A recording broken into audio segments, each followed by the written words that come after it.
Every morning, just after the sun peeked over the rooftops, Tom walked the same narrow path by the river. His steps were slow and steady, like a man who wasn't in a rush to be anywhere. He always wore the same old coat, a little too big, a little too faded, and always a gray wool cap pulled low over his eyes as if hiding from the world. People in town knew of him, but no one really knew him. Just an old man with quiet eyes, they'd say. Some thought he was mute, others figured he was just lonely, but Tom didn't mind the rumors, maybe because they didn't matter anymore. He had walked this path for years, and at the end of it, waiting like an old friend, was the bench. It wasn't anything special, just wood and metal, half rusted, sitting by the river's edge, but Tom sat on it every single day. Rain, snow, sun, it didn't matter. He always came, sat in silence, looked at the water. Some days he'd close his eyes. Other days he'd hold something in his hands, a photograph maybe, but never for long. He always tucked it quickly back into his coat, like it hurt too much to hold on, like a secret. Children would sometimes run past him. Dogs barked, bikes whirred by, but Tom just sat there, like a statue that breathed. Some people nodded when they saw him. Some smiled. He never replied. He didn't need conversation. He didn't need company. He only needed the river. The water moved like time, always forward, never stopping, and Tom would watch it, like he was waiting for something or someone. One morning, a young couple passed by with a baby in a stroller. The baby laughed, a sweet, high giggle that floated in the morning air. Tom looked up, just for a moment, then quickly looked away. That was the first time anyone had seen him move like that, like something had stirred, like a memory scratched the surface. But the couple didn't notice. They kept walking. Tom, meanwhile, clenched his hands on his knees, his eyes fixed hard on the river, as if trying to hold back a flood. Every afternoon when the clock struck 2, he stood up, same time, every day. He took exactly 7 steps, then turned back to look at the bench, just once, and walked away. No one knew where he went after that. And no one ever sat on that bench. Not because it was special, but because it felt like it belonged to him. Something about the way he sat there. It made people feel like they were interrupting something sacred, like he was listening to something they couldn't hear. Tom never spoke, never smiled, never cried. But if you looked close, sometimes in the soft morning light, you'd swear his eyes were red, as if the river had taken his tears long ago, but forgot to take the pain with them. It was Tuesday, cold, but bright. The wind played with the dry leaves, sending them dancing down the river path. Tom sat on his bench as usual, motionless, silent, but that day something was different. He wasn't alone. At first, he didn't notice her. She moved quietly, almost like a shadow, a teenage girl, maybe 15, with a bright red scarf wrapped around her neck.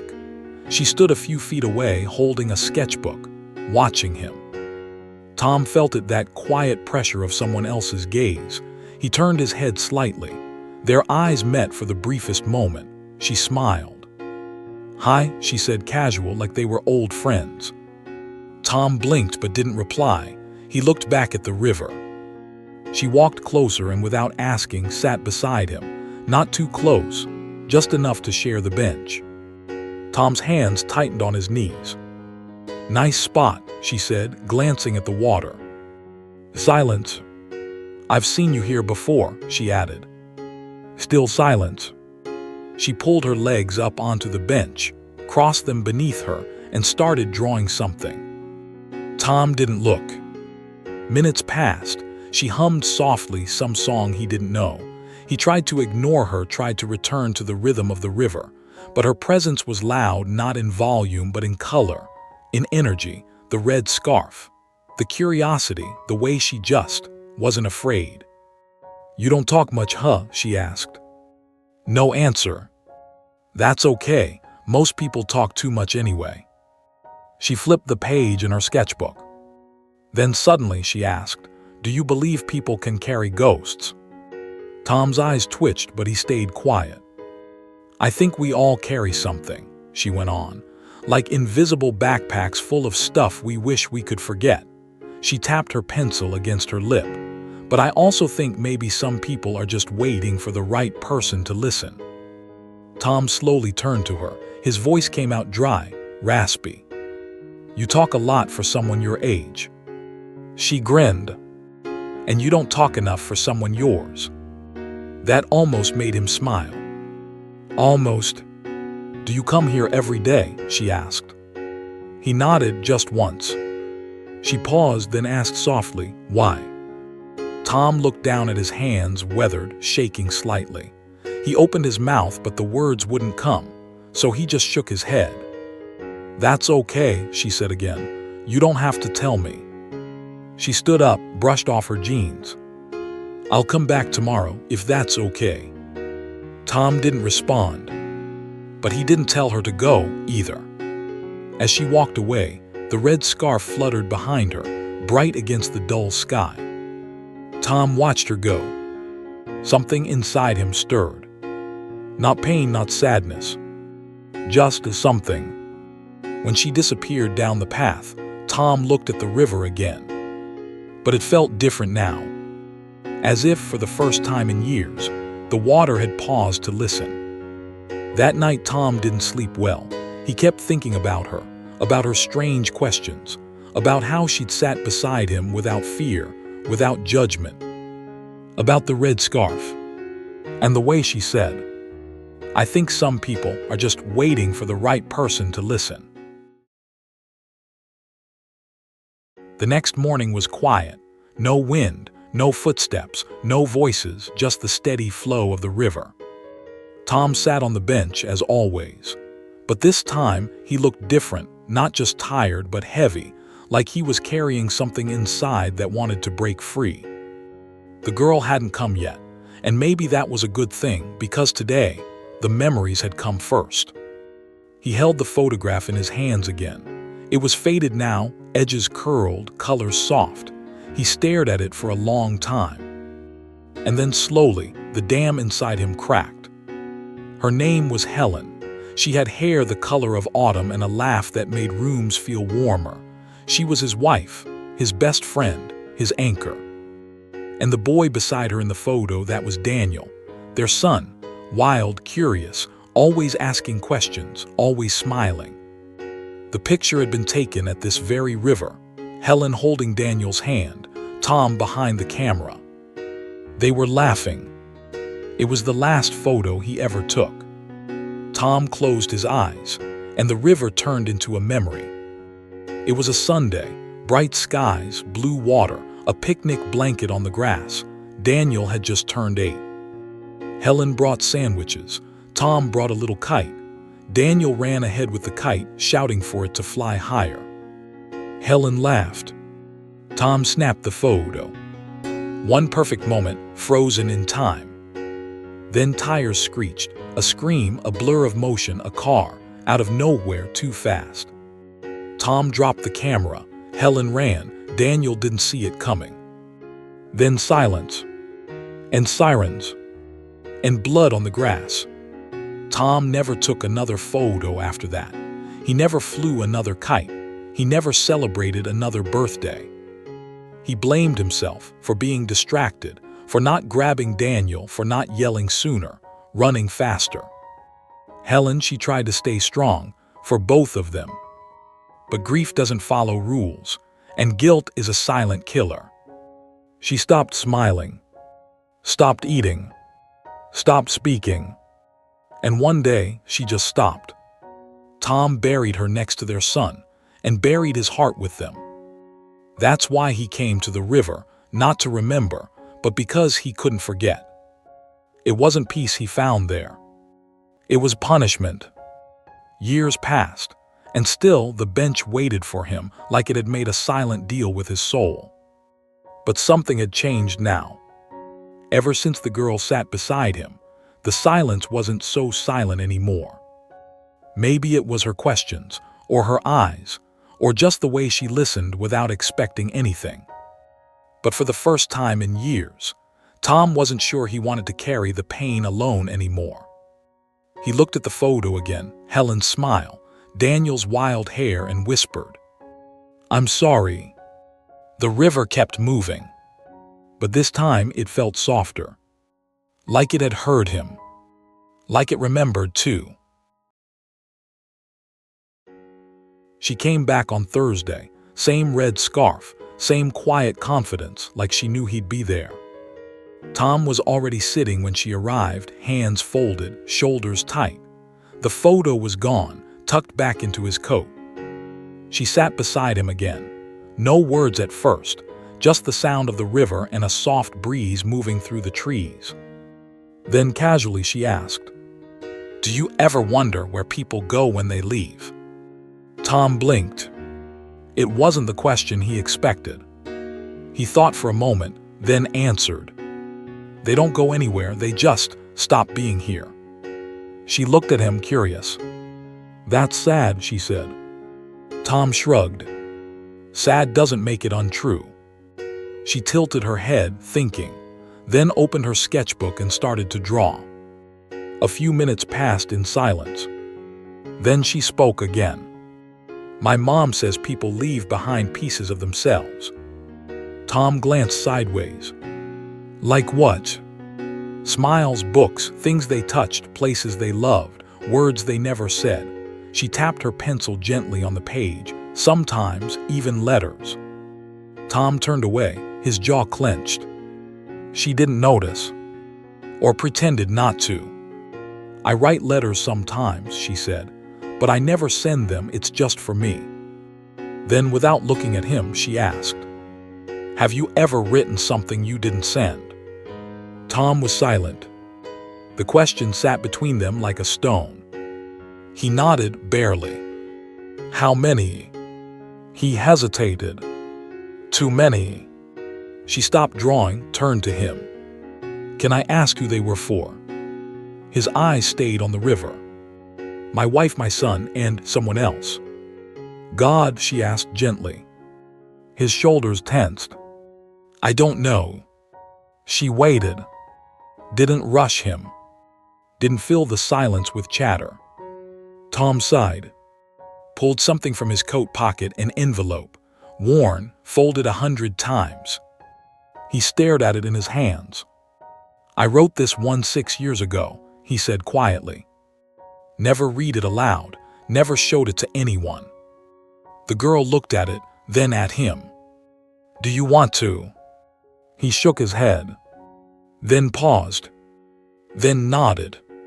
His fingers trembled as he opened it.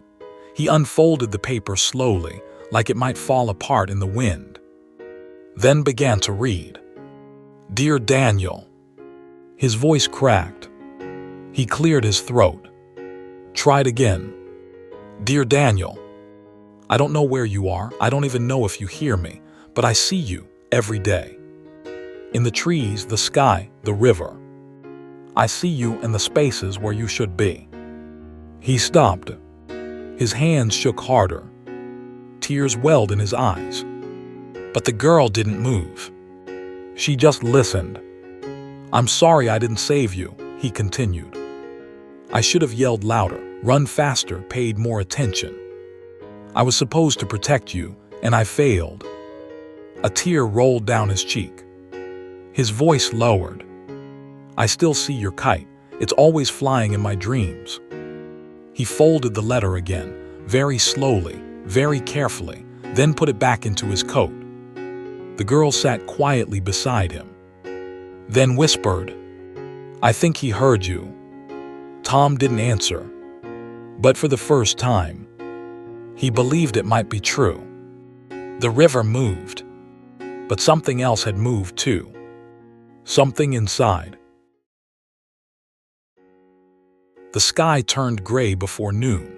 Heavy clouds rolled in from the west, low and angry. The wind picked up. Leaves twisted in the air. The air felt tight, like it was holding its breath. Tom noticed it. He sat on the bench, staring at the river just like always, but something felt wrong, different. Too still, too quiet. The girl didn't come that day. Maybe school, maybe something else. Or maybe the storm had warned her away. But Tom stayed, even as the sky darkened, even as the wind grew colder, even as thunder growled in the distance. He didn't move, didn't flinch, didn't care. Let it come. The first drop of rain hit his coat like a small whisper, then another and another. In minutes, the sky broke open. Rain poured down cold and wild. It soaked the bench, soaked his clothes, ran down his face like tears. But Tom didn't leave. He looked up at the clouds, eyes open, mouth trembling. And for the first time, he spoke. But not to himself. Not to the river. Not to the girl. To God. His voice was hoarse, shaking, raw. "I don't even know if you're there," he said. The rain answered with silence. "I don't even know if you ever listened." He stood up, fists clenched. "I prayed the night Daniel died. I begged. He took a step forward. I prayed for Helen, I prayed for peace, for healing." His voice rose. "And you didn't come." Thunder cracked overhead. Rain beat down harder. Tom shouted now, a voice full of years of buried pain. "Where were you?" The wind howled. But he didn't stop. "I was a good man. I went to church, I believed. I did everything right." His voice cracked. "And still, you took them." He dropped to his knees, soaked to the bone, breathing hard, eyes burning. "I lost everything," he whispered. "I lost myself." There was no answer. No voice from the sky. No sign. Just the storm. Tom lowered his head. And then quietly, he whispered something no one had heard him say in over a decade. "Help me." It was barely a sound. Just breath and pain and truth. He didn't know why he said it. Didn't expect a miracle. Didn't expect anything at all. But when the words left his mouth, something broke open inside him. Not like a wound, more like a door. And through that door came something he hadn't felt in years. Not light, not warmth, but a strange, quiet release. The rain still fell, but it no longer felt like punishment. Now it felt like washing, like grace. Tom stayed there, kneeling by the river long after the thunder faded, his coat heavy, his heart lighter. When he finally stood, the clouds were beginning to break. A soft light touched the water. And for the first time, he didn't feel alone. The next day, the air smelled like wet earth and hope. The storm had passed, trees still dripped. The river was fuller, faster, but the sky clear, almost golden. Tom came to the bench early, earlier than usual, his coat still damp from the day before. But his eyes were different now, lighter. He sat in silence, hands resting on his lap, and waited. Not for the river, not for the routine. For her. He wasn't sure she'd come. Maybe she'd moved on. Maybe she was never real to begin with. But something in him hoped. And then she was there.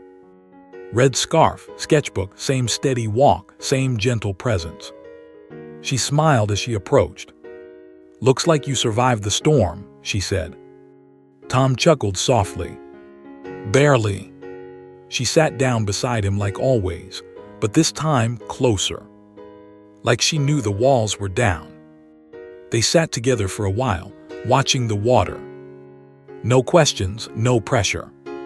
Just quiet understanding. Then she spoke. "You sounded sad yesterday." Tom's head turned slow. "You weren't here." She looked ahead. "I was." He stared at her. But she didn't explain. Just smiled. "I heard what you said," she added. "And I think he did too." Tom's lips parted, but no words came. She flipped a page in her sketchbook and started to draw again. He leaned a little closer. "What are you drawing?" She showed him the page. It was him sitting on the bench, eyes closed, face turned to the sky. And above him, soft light breaking through clouds. Tom stared at it. Moved. Confused. Deeply seen. "Why are you drawing me?" he asked. She looked at him with calm eyes.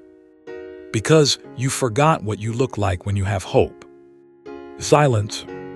The kind that settles deep. She stood up and folded her sketchbook. The scarf danced in the breeze. "I have to go," she said. Tom blinked. "Where?" She smiled. But it was a different kind of smile now. Not playful, not casual. Softer, wiser, older. "I was only supposed to be here for a little while," she said. "To remind you." "Remind me of what?" he asked. But she was already walking.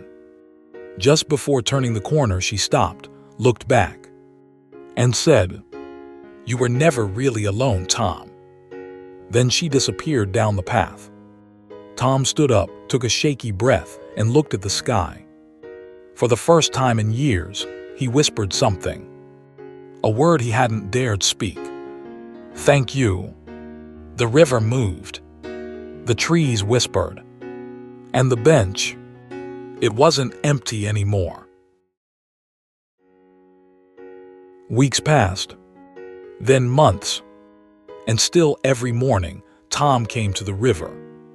Same path, same steps, same bench. But the man sitting on it was not the same. His shoulders weren't as heavy. His eyes weren't as tired. And sometimes, he even smiled. People noticed. The old man who never spoke now nodded at passers-by, sometimes waved to children. Once, he even helped a boy fix his broken bike. The town didn't understand what had changed, but they liked it. Tom had become present again. He started carrying a small notebook in his coat. Sometimes he wrote in it. Sometimes just held it. It wasn't for letters anymore. It was for prayers. Short ones. Simple. Real. He didn't go back to church. Not yet. But on Sundays, he stayed longer by the bench and whispered things no one else could hear. He never saw the girl again. But sometimes, when the wind moved just right, he swore he saw a flicker of red between the trees. He didn't question it. Some things weren't meant to be explained. Some things were meant to be believed. One morning, he found a folded page left on the bench. It was a drawing. Him smiling, eyes lifted, hands open to the sky. On the back, just one sentence. "You remembered." He kept it in his notebook, right next to a photo of Helen and Daniel. Time moved on. Seasons changed. But Tom stayed faithful. To the bench, to the river, to the quiet voice he now trusted deep inside. One day he didn't come. Then 2. Then a week.